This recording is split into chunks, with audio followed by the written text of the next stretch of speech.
Have you ever had a conversation about existentialism? What about a conversation about Marxism or Hegelianism? Have you ever noticed that it seems like these two philosophies are completely different from each other? It seems like existentialists can't seem to get along with the dialectical thinkers. Now, I believe it's because these philosophies are opposed to each other. And you might think that's insane, but today I want to go over the history of philosophy and a little bit of economic theory to understand why that's the case.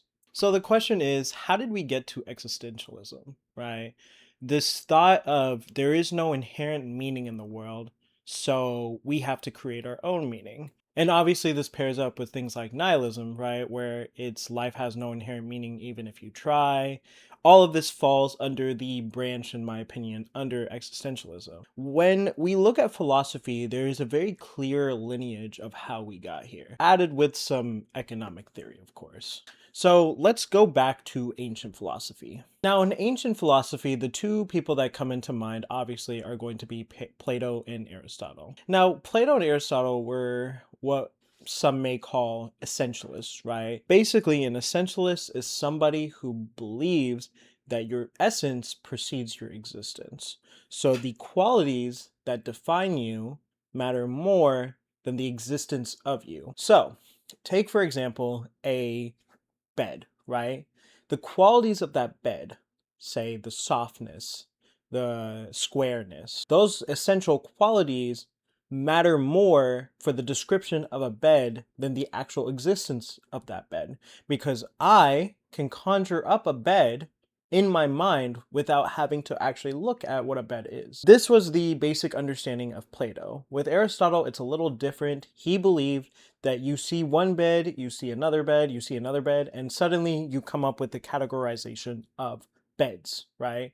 You look at similar objects, they all kind of look the same, and that's your categorization of what that object is. Now, we can go through the Islamic philosophy where this concept gets developed, right?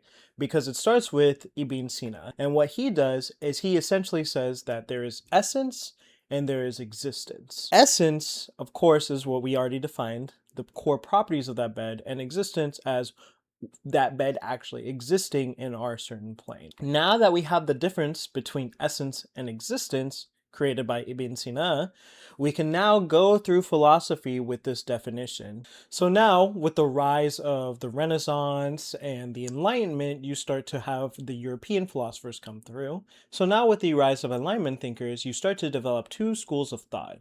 There's rationalism and there's empiricism. Now, rationalism is the belief that true knowledge comes from innate ideas and human reason rather than a sensory experience. So for example, mathematics. Mathematics can be thought of before any kind of observational thought. I can think of 2 plus 2 equals 4 without having any observation of the world. On the other side of that, you have people like John Locke, who are empiricists, who believe that our reality is purely observational. And this is key because this is going to be the precedent for how existentialism starts to come into play. So, with the school of empiricism growing as a field, right, with thinkers like John Locke, you also have people like George Berkeley and David Hume, the latter who is the most important, who takes the extremes case of empiricism. What David Hume says is that we form impressions, and these impressions are formed based on purely observation. This is the most important and radical form of empiricism because it says that there is no world outside of our subjective experience. And what is going to happen is you're going to get a philosopher, a really important philosopher named Kant. Now, Kant really liked rationalism and empiricism, right? He really liked the idea of not needing to observe anything before creating rational thought, and that thought needed to be explained only after you observe the world. So he takes this idea of empiricism and rationalism and he puts it together to synthesize a new form of thinking. And he creates two realities, the phenomena and the noumena. Now, these two realities are really important because this is what's going to shape the world that we live in today.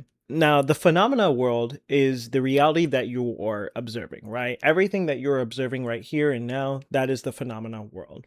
And the noumena world is the actual real world, the things in themselves, if you will. And what Kant says is that we can never actually observe the noumena. The noumena is not accessible, which means that we do not have access to it. And this is going to cause major effects in the metaphysical world, because metaphysics is built on the idea that everything we're building is building reality. But Kant imposes this theory which is going to have lasting effects on the philosophical world, because it creates an implication that we do not have access to something that we've been studying for thousands of years. Now, I'm not saying Kant is right or wrong, I'm just saying that this is going to have implications for the future, because now with the rise of the phenomena, you have the rise of existentialism. Now, the basic idea behind existentialism is that existence precedes essence, right? It's a complete flip from essence precedes existence. Now, this definition was created by Jean-Paul Sartre, but it applies to everybody past Kant, right? It's the belief that your existence comes first and then your properties come. So, this bed comes first and then its properties come after that. So, now I believe that because my existence is first, I don't have any defining qualities about me, so I have to find meaning on my own terms. Now, every existentialist thought comes from this idea of phenomena, right? If you've ever heard of phenomenology, that's where this comes from Kant himself. This is the school of thought that believes that, okay, well, since there is no access to the noumena, I am just going to focus on the phenomena. I am just going to focus on the things that I can see. Now, with that line of thinking, you have people like Nietzsche or Kierkegaard or Sartre or Heidegger, who are going to create their basis of existentialism based on the phenomena, because they believe that we don't have access to the noumena. This is in stark contrast to people who I like to call the dialecticals.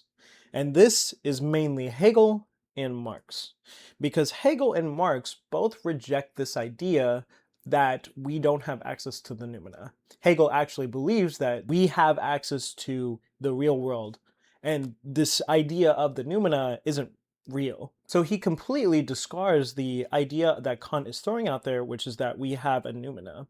And this is why you are going to see so many people who believe in Hegel or Marx have opposing views to people who believe in existentialism, because ultimately these philosophies are operating in different fields. One believes that the noumena is accessible, and one believes that the noumena is not accessible at all. Now, with existentialist thought, it becomes the subjective focus, right? It's the focus on the individual. Now, there is one thing that needs to be pointed out from the development of European thinkers, and that is the economic system, because the economic system has changed. Instead of the agrarian society with a centralized system that we've had before, suddenly we're going from feudalism to capitalism.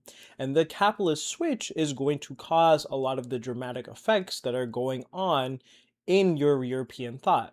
And this is because with the rise of capitalism, you have the rise of competition, right? And this is basically the basis of why individualism exists, because now I have to compete with my neighbor rather than all of us working together collectively. The focus on the individual is not just a characteristic of existentialist thought, it comes from an economic point of view as well, right? If you're doing Marxist analysis, you can say that the drive of a capitalist system has caused a shift in individual perspective, which has created the rise of existentialism. It's a different logical pattern giving to the same result.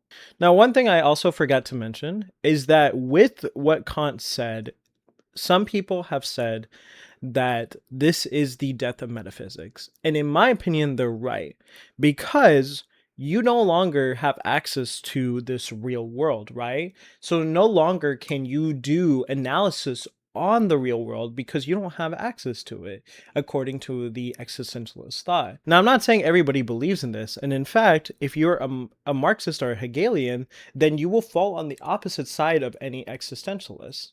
And I believe that there is a binary here, right? You have the Hegel Marxist theory and you have the existentialist theory. And that doesn't mean that you have to be one or the other, but that means that you are more likely to fall within the left or right side more or less. And a good example of this is Sartre, because Sartre did try to put existentialism with Marxism, but he tried to do it from an individualistic perspective versus Marxism, which has to be done from a collective perspective. Okay, and that's it. Thank you so much for watching. I really appreciate it, and thank you.